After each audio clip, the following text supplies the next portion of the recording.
오늘은 산상보훈 제 2장 8복 중에 네 번째 의에 줄이고 목마른 자는 복이 있나니 하는 말씀을 우리 함께 보겠습니다.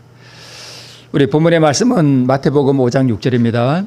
의에 줄이고 목마른 자는 복이 있나니 저희가 배부를 것이며.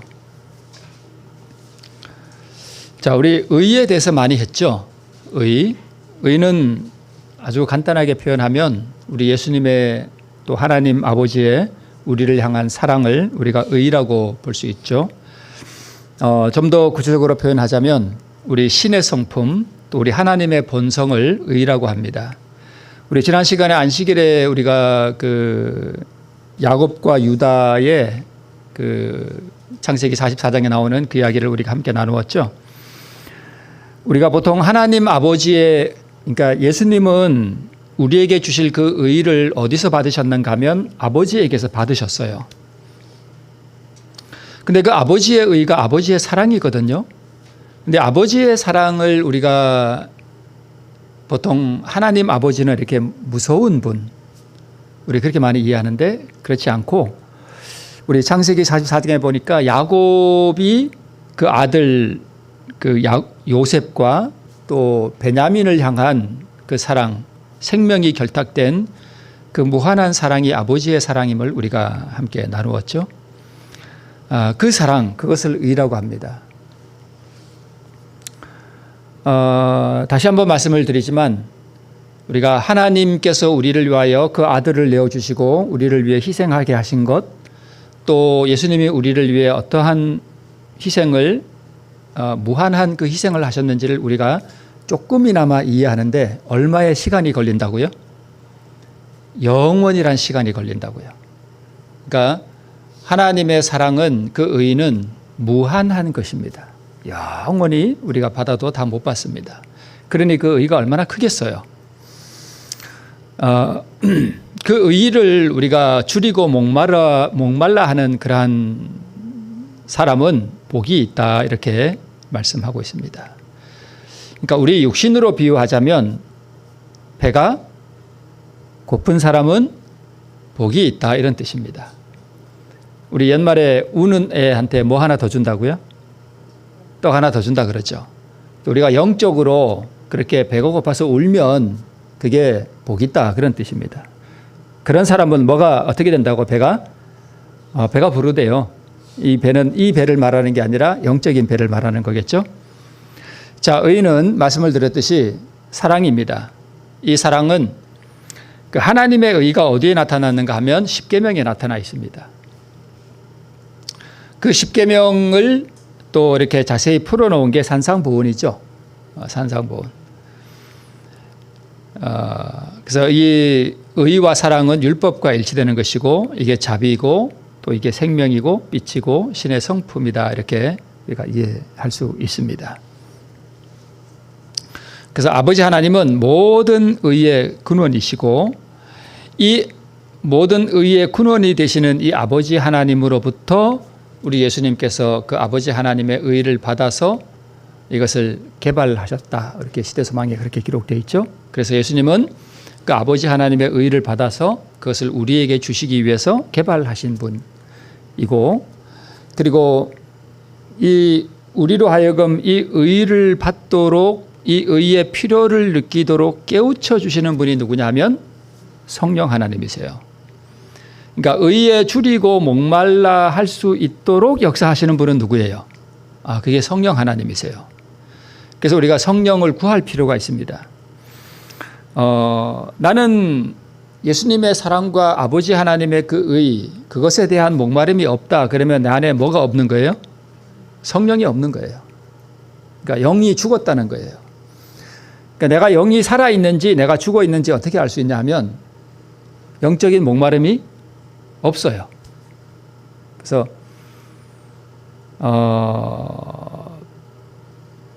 그 갈급한 심령, 영적으로 참 그 하나님을 목말라 하는 그런 심령, 아버지 하나님을 만나고 예수님을 이렇게 만나고 싶은 그러한 갈망 이런 게 전혀 없어요. 그게 영이 죽은 거예요.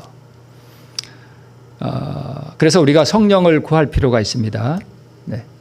그리고 아버지 하나님과 예수 그리스도와 성령 하나님이 다 왜 이렇게 역사하시는가 하면 우리에게 뭘 주시려고요?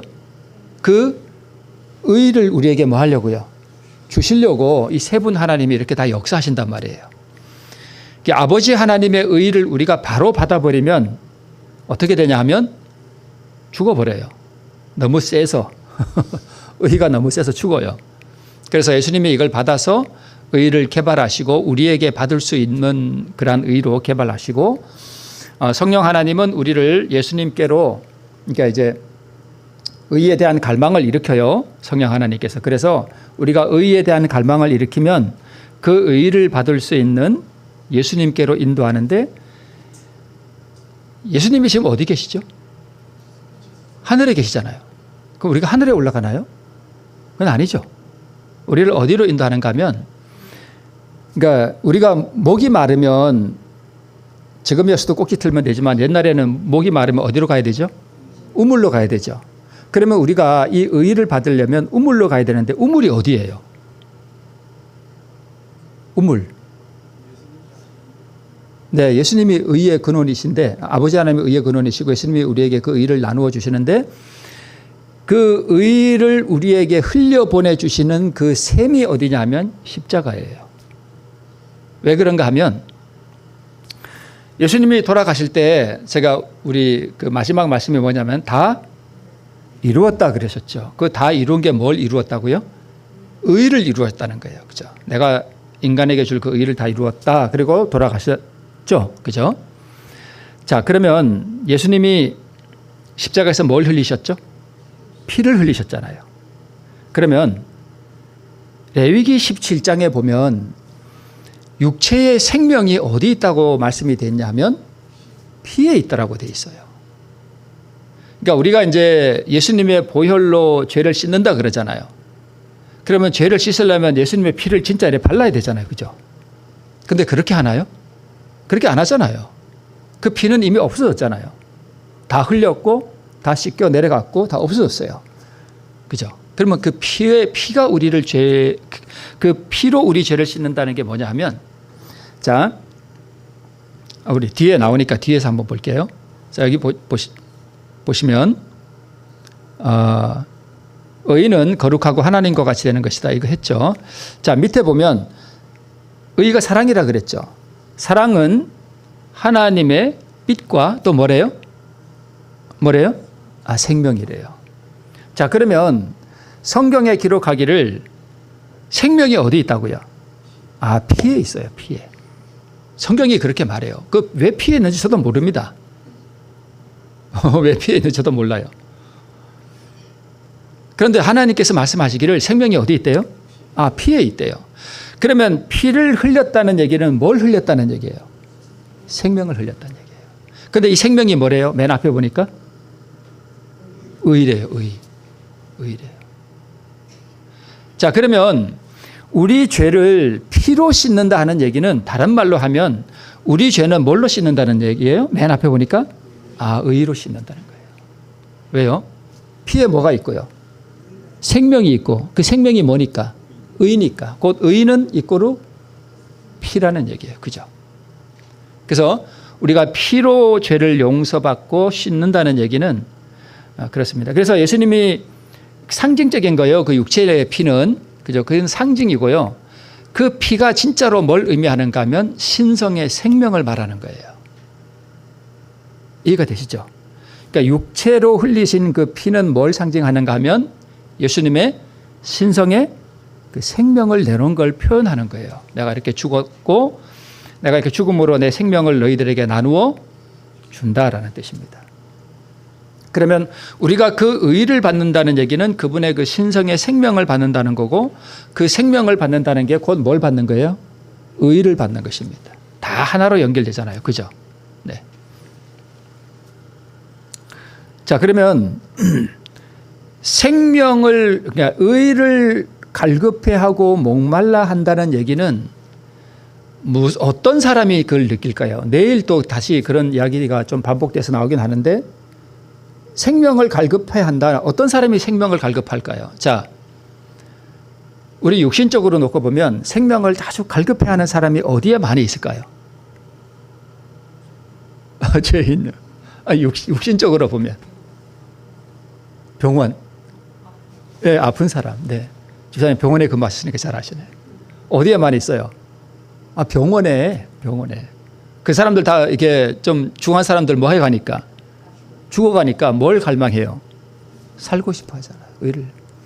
그래서 이 의를 어떤 사람이 갈망하는가 하면 영적으로 자기가 뭐 했다는 걸 아는 사람. 죽어가고 있다는 걸 사실은 죽은 거예요. 죽어가고 있다는 것을 아는 사람이 그 생명을 뭐 할까요?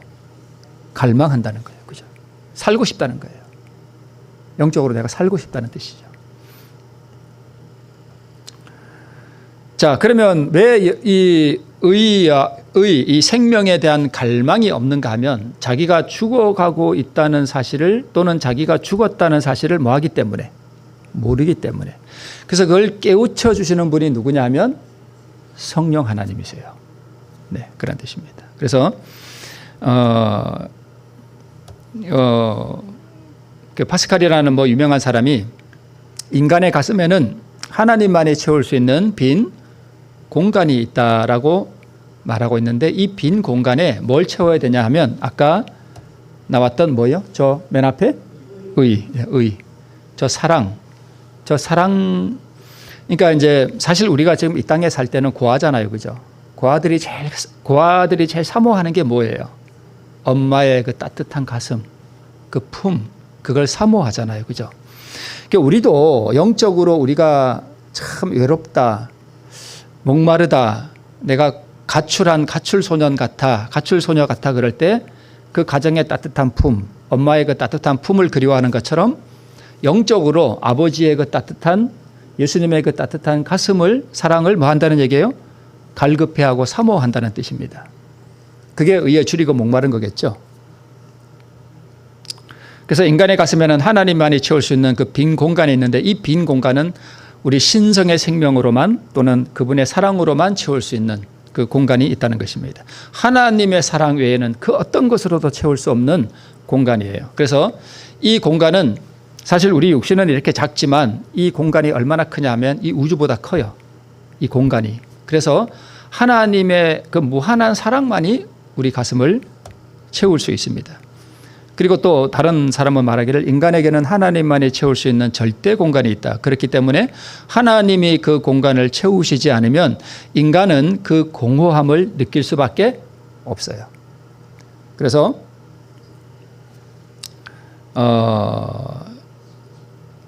사람이 육신적으로나 이렇게 너무 성공하고 너무 가진 게 많고 너무 친구가 많고 그러면 공허함을 잘 느끼지 못해요. 그래서 잘 사는 나라의 사람들이 보면 신앙심이 별로 없어요. 교회가 다 죽어갑니다. 그러니까 유럽 같은 데는 지금 거의 교인들이 없어요. 좀 거의 다 죽었어요. 교인들이 영적으로 다 죽었어요. 잘 사니까 필요한 게 없어요. 그래서 그런데 교회 가면 옛날 그 큰 교회에 예배당에 가보면 예배 드리는 날에 가보면 그냥 노인 몇 사람 앉아 있대요. 교회가 다 죽은 거예요. 그리고 그런 교회들이 다 술집으로 팔려나가고 있습니다. 그래서 우리 산상보훈에도 말씀하기를 인간의 어떤 힘도 영혼의 주림과 목마름을 채울 수 있는 것을 줄 수 없어요. 하나님만이 줄 수 있습니다. 그래서 복음이 무엇인가 하면 이 복음은 하나님이 선지자들로 말미암아 그의 아들에 관하여 성경에 미리 약속하신 것이라. 이 아들로 말하면 여기까지 보니까 이미 나오죠. 복음이 뭐예요? 아들이죠. 예수님이 복음이에요. 이 아들로 말하면 육신으로는 다윗을 통해서 나셨고 성결의 영으로는 죽은 가운데서 부활하여 능력으로 하나님의 아들로 인정되셨으니 곧 우리 주 예수 그리스도시라. 이렇게 되어 있습니다. 자, 예수님이 여기 말씀해 보면 로마서 1장 4절에 보면 예수님이 언제 진짜 하나님의 아들이 되셨냐 하면 언제요? 뭐 할 때요? 요 밑에서 두 번째 줄에 이렇게 보니까 죽은 가운데서 뭐 하여요? 부활하여 능력으로 하나님의 아들로 뭐 됐대요? 인정됐대요. 뭐 할 때요? 부활할 때. 그때 진짜 아들이 됐대요. 왜 그럴까요? 제가 한번 이것도 설명을 말씀을 드린 건데 예수님이 뭘 내놓으셨다고요? 자기 신성의 생명을 포기하셨어요. 아예 내놓으셨어요. 왜요? 누구 주려고요? 우리 주려고. 육신의 생명이 아니에요. 예수님의 육체의 생명이 아니고 그건 우리에게 줄 수도 없고 나눌 수도 없어요. 그 신성의 생명을 우리를 주기 위해서 내놓으셨어요. 그게 한 알의 밀이잖아요. 근데 그 한 알의 밀이 땅에 떨어졌죠. 근데 그게 3일 만에 어떻게 됐어요? 열매를 엄청나게 많이 맺었어요. 100개, 200개가 아니라 이 땅에 사는 태어났던 모든 사람의 뭐만큼요? 숫자만큼 그 열매를 맺었어요. 자, 초실절이 뭐죠? 초실절. 초실절. 그 유대인의 7절기가 있잖아요. 첫 번째 6월절, 1월 14일. 그 다음에 무교절. 그 다음에 초실절. 초실절이 뭐냐면 처음 익은 열매를 하나님께 뭐 하는 거예요? 바치는 거죠. 그러니까 6월절은 십자가죠. 무교절은 무덤이죠. 초실절은 부활이죠. 그러니까 예수님이 부활에 뭐가 됐다는 거예요? 첫 열매가 됐다는 거예요. 부활의 첫 열매. 예수님이 왜 부활의 첫 열매인가 하면 예수님이 자신이 내놓으셨던 그 생명 중에 하나를 뭐 한 거예요? 다시 받은 거예요. 그래서 첫 열매가 된 거예요. 그러니까 예수님은 자기가 내놓았던 그 생명이 3일 만에 이렇게 열매를 많이 맺었는데 그 중에 하나를 받았는데 누구로부터 받았을까요? 아버지께 받았습니다. 아버지께서 예수님이 내놓으셨던 생명을 다시 예수님에게 뭐 하신 거예요? 주신 거예요. 그러니까 아버지가 생명을 다시 예수님에게 주니까 진짜 뭐가 된 거예요? 아들이 된 거예요. 뭐 할 때요? 부활할 때. 아버지가 생명을 줬거든요. 원래는 누구 생명이에요? 예수님 자신의 생명인데, 예, 그래서 이게 성결의 영으로는 죽은 가운데서 부활하여 능력으로 하나님의 아들로 뭐 됐대요? 인정됐대요. 부활 때에. 자, 그래서 예수님께서 이렇게 그 생명을 십자가에서 내놓으셨고 그 의를 내놓으신 거예요. 그 생명을 내놓으신 거죠. 그래서 우리가 의를 받으면 어디로 간다고요? 십자가로 간다고요. 자, 그러면 십자가로 간다는 게 무슨 뜻일까? 우리 맨 뒤에 나오는데 먼저 한번 말씀을 드릴게요. 우리가 왜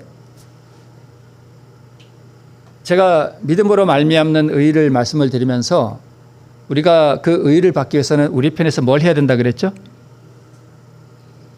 자아 포기해야 된다 그랬죠. 자아 포기가 뭐 하는 거죠? 내가 죽는 거죠. 어디서 죽어요? 어디서 죽어요? 십자가. 내가 그리스도와 함께 십자가에 못 박혔나니. 그러면 내가 십자가에 가서 그 의를 받아야 되는데 십자가에 어떻게 가요? 나를 주님께 뭐 하면? 바치면. 그게 내가 죽는 거잖아요. 예수님과 함께 죽는 거잖아요. 그러니까 내가 지금 어디 간 거예요? 십자가에 간 거예요. 그래서 그거 하면 의를 받는다는 거예요. 이해가 되시죠? 이렇게 다 연결이 되죠. 그죠? 네. 그게 십자가에 가는 방법이라고요. 그게 가장 굴욕적인 자리이지만 거기가 인간이 도달할 수 있는 가장 높은 곳이에요.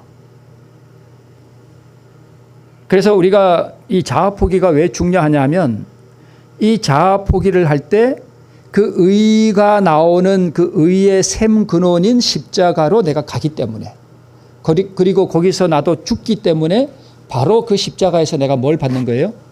의를 받는 거예요.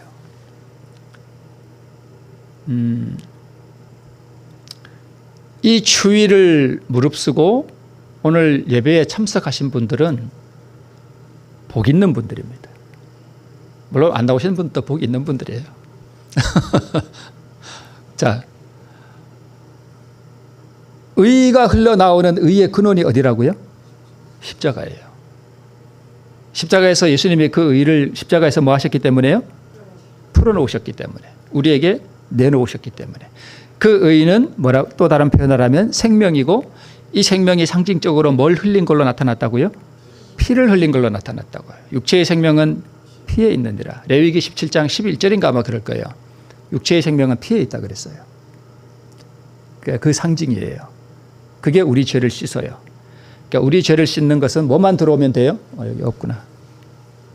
의만 들어오면 돼요. 그리고 그 의가 우리 죄를 씻는 거예요. 그죠? 네.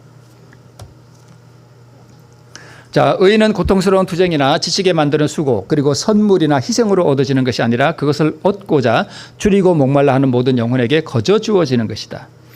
의는 선물로 주신다 그랬는데 여기 맨 위에 보니까 선물이나 희생으로 얻어지는 것이 아니라 그랬거든요. 근데 이건 무슨 말이냐 하면 내가 예수님께 뭘 드리거나 선물을 드리거나 이런 뜻이에요.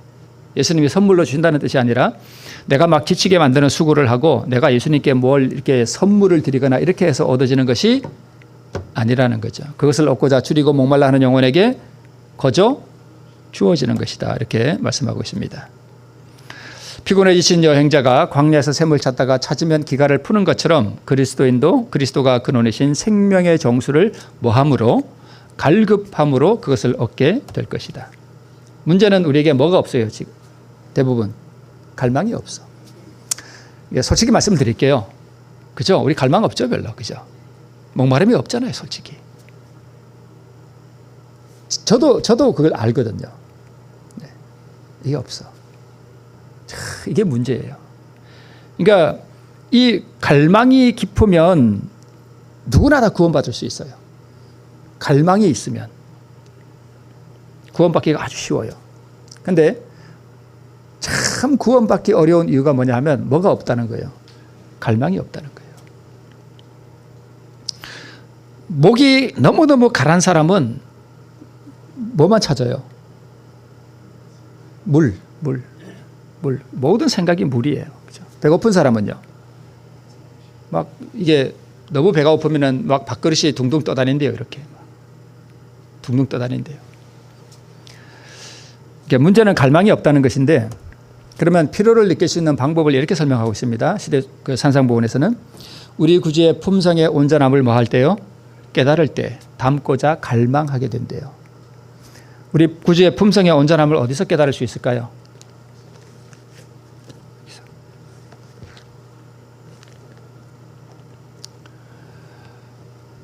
이거 요즘 사람들이 이거 잘 안 보죠? 잘 안 봅니다.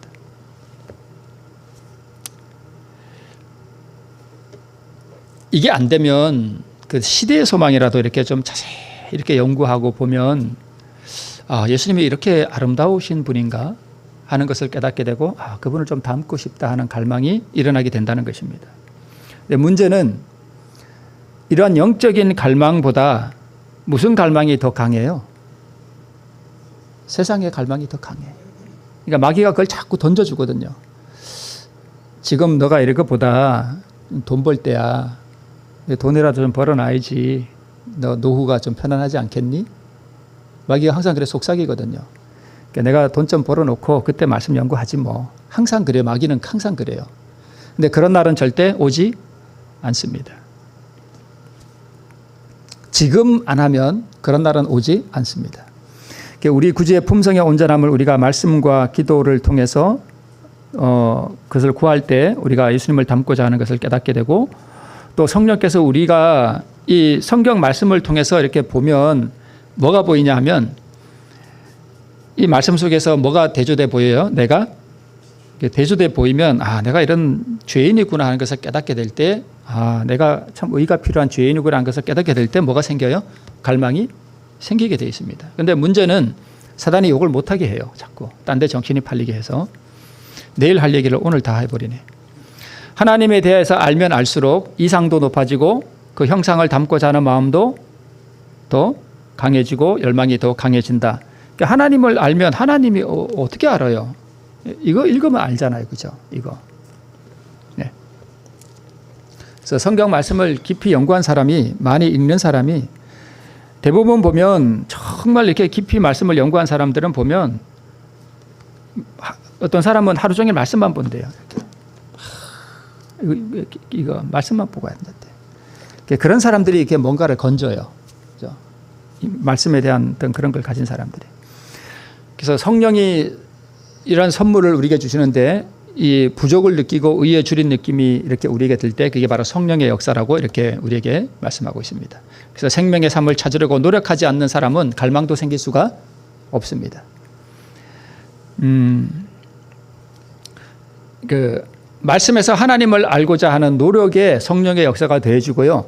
그럴 때 말씀이 새로운 의미로 섬광처럼 우리 마음에 다가오게 되고 또 말씀과 성령으로 더불어 교통을 나누게 되고 이런 사람에게는 말씀이 그 배에서 솟아나는 생수가 되는 경험이 있고 또 풍족한 삶에서 해결함과 동시에 더욱 그 사랑을 갈망하게 됩니다. 그러니까 첫 단추를 탁 끼우고 나면 그 다음부터 이렇게 착착착 되는데 이것부터 마귀가 못하게 한다는 거예요. 그래서 앞에 있는 말씀을 좀 풀어서 보면 만일 그대가 마음 가운데 어떤 부족을 느낀다면 또한 의에 줄이고 목마른 것 같은 생각이 된다면 그것은 그리스도께서 성령의 선물을 통하여 그대 스스로는 할 수 없는 것을 그대를 위하여 해주시고자 그대의 마음에 역사하고 계신다는 증거이다. 그런데 앞에 말씀을 드렸듯이 나는 부족을 느끼지 못해. 그러면 뭐가 역사하지 않는 거예요?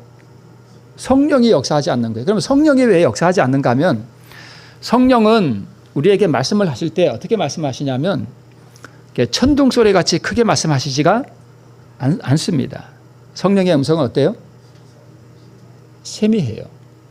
그래서 모든 일상을 떠나서 분주한 일상들을 떠나서 그 하나님께서 나에게 들려주시는 그 음성을 듣고자 하는 마음으로 그것을 사모할 때에 그 음성을 우리가 듣게 되는데 요즘 이상한 사람들이 있어요.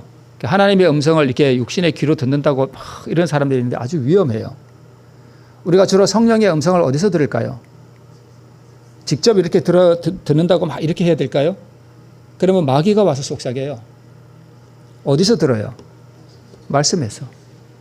말씀을 통해서 항상 성령께서 역사하셔요. 그래서 마귀가 어디에 가장 많대요, 귀신이? 얼른 우리 문화는 아니기 때문에 여러분 잘 모르실 거예요. 마귀가 어디에 제일 많은가 하면 귀신이 기도원에 제일 많대요. 기도원에 가면 거의 100발 마귀 들려서 온대요. 그래 기도원 가지 마셔요, 여러분. 우리는 기도원 안 가죠. 왜 그런가 하면 기도원에 가면 말씀은 안 읽고 다 뭐 해요? 예, 막 난리가 나요. 기도원에 가면 뭐 성경 받겠다고. 그래서 말씀을 떠나서 하나님 음성 듣겠다고 막 그러면 반드시 마귀가 역사해요. 그래서 영은 무슨 영이? 성령은 진리의 영이에요. 항상 말씀을 통해서 나에게 말씀하시는 하나님의 음성을 말씀을 통해서 묵상하고 항상 말씀을 통해서 이렇게 깨닫도록 그렇게 하는 것이 되게 중요합니다. 그래서 마귀가 우리 말씀을 읽고 묵상하고 이런 걸 못하게 한다니까요. 네. 이건 앞에서 제가 말씀을 드렸던 거니까 그냥 넘어가겠습니다. 이렇게 넘어가는 게 아니라 조금만 말씀을 드리면 우리가 예수님의 품성의 온전함을 깨달을 때, 즉 예수님의 아름다우심을 깨달을 때, 또 예수님에 대해서 알면 알수록 열망이 강해지고 그럴 때에 하늘의 요소와 인간의 요소가 합해진다 그랬는데 하늘의 요소는 그리스도의 의와 그분의 형상을 말하는 것이고 인간의 요소는 내 마음에서 일어나는 갈망. 그러니까 의는 생명이잖아요. 음식이잖아요. 갈망은요. 내가 배가 고픈 거잖아요. 내가 배가 고프니까 당연히 먹고 배부르게 되는 것이죠. 내가 교만한 사람이 잘 모르죠. 교만한 사람은 절대 자기가 교만한 건 몰라요. 교만한지 어떻게 알 수 있냐면 아무것도 바라는 것이 없어요. 그러면 그게 교만한 거예요. 나는 교회 다니는데 하나님의 그 의를 갈망하고 오호라 나는 죄인으로다 내가 어찌할꼬 하나님 그 의를 좀 나에게 달라고 갈망하는 마음이 없는 게 그게 교만이에요. 그게 어디에 나오냐면 바리새인과 세리의 기도에 나와요. 바리새인은 그러니까 이제 이 갈망이 없는 사람들의 특징이 뭐냐면 교회 활동 아주 열심히 하는 사람들이 그런 갈망이 없을 수 있어요. 왜냐하면 그런 것으로 자기의 신앙에 만족을 느끼기 때문에 그래요. 나는 교회에서 이것도 하고 저것도 하고 뭐 열심히 뭐 하기 때문에 물론 그게 나쁜 건 아니고 좋은 거죠. 해야 되는데 그게 자기 의가 돼버렸어. 그런 사람은 부족함을 몰라요. 그래서 나는 부자라 부욕하여 부족한 것이 없도다 하는 게 바로 바리새인이에요. 아주 교만한 거죠. 세리는 어떻게 기도했죠? 하나님이여 나를 불쌍히 여겨 주옵소서. 나는 죄인으로서이다. 그러니까 뭘 갈망한 거예요? 그 기도에 나오지는 않지만 뭘 갈망한 거냐면 그리스도의 그 의를 갈망한 거예요. 그 죄인됨을 깨달을 때에 반드시 따라오는 게 의에 대한 갈망이에요. 그걸 갈망한단 말이에요. 그죠? 그게 겸손한 거예요.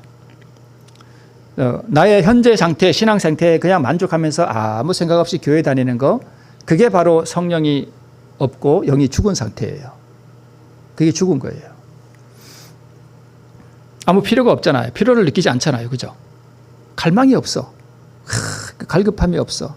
나의 죄인됨을 깨닫고 그 의가 나를 좀 이렇게 씻어주시고 하나님 앞에 내가 의롭게 되고자 하는 그 갈망이, 깊은 갈망이 샘솟아나지 않는 상태, 그게 죽은 상태입니다.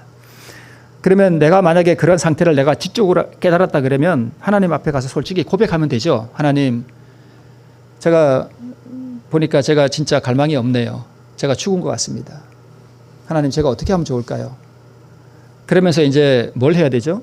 기도해야 되겠죠. 먼저 기도로 하나님 내 상태를 그대로 고백하고 하나님이 어떤 분인지 좀 가르쳐 달라고 그렇게 기도해야 되겠죠.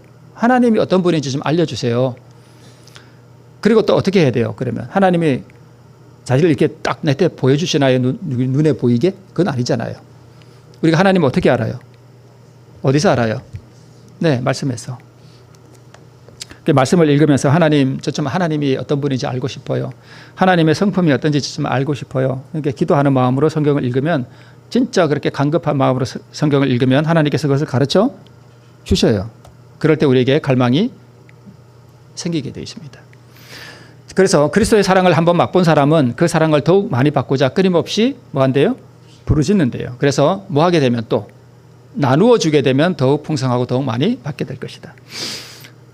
우리가 왜 전도가 안 되냐면 나누어 줄 게 없어. 나누어 줄 게 없어. 그러니까 그래서 전도가 안 됩니다. 자, 이게 마지막입니다. 자, 이게 이제 십자가예요. 그 의를 어떻게 받느냐? 잃어버린 인류를 구원하기 위하여 자신을 비우신 예수님에게는 성령이 한량없이 주어졌다. 그러므로 그리스도를 따르는 사람들도 그분께서 우리 안에 거하시도록 온 마음을 마을 때요 바칠 때는 누구나 그것을 받을 것이다. 제가 왜 자아굴복이 의를 받는 지름길이라고 이렇게 말씀을 드리는지 이해가 되시죠? 그러니까 나를 주님께 바친다는 얘기는 내가 주님께 바쳐질 때에 주님께서 그 나를, 그 자아를 갖다가 십자가에 못 박아 버리셔요. 그래서 거기가 십자가죠. 그게 십자가잖아요. 그죠? 그러면 그 십자가가 뭐의 근원이라고요? 의의 근원이에요. 거기서 의를 내놓으셨거든요. 그래서 우리가 의를 받으면 십자가로 가야 돼요. 십자가로 가는 방법은 한 가지밖에 없어요. 나를 주님께 뭐한 거에 다 바치는 거예요. 그게 자아포기예요. 그럴 때 하나님께서 그 의를 주시는데,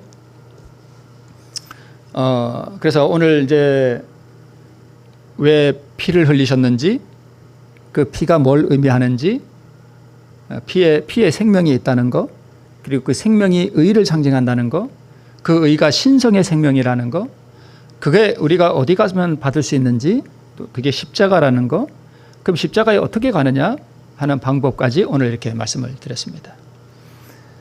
오늘 이러한 일들을 통해서 또 이걸 우리가 갈급해하면서 우리 자신을 하나님 앞에 그대로 솔직하게 털어놓고 우리가 하나님 앞에 나가서 우리의 상태를 고하고 또 고백하면서 우리가 이러한 과정들을 통해서 의를 새롭게 하는 우리 모두가 되시길 바라면서 말씀을 마치겠습니다.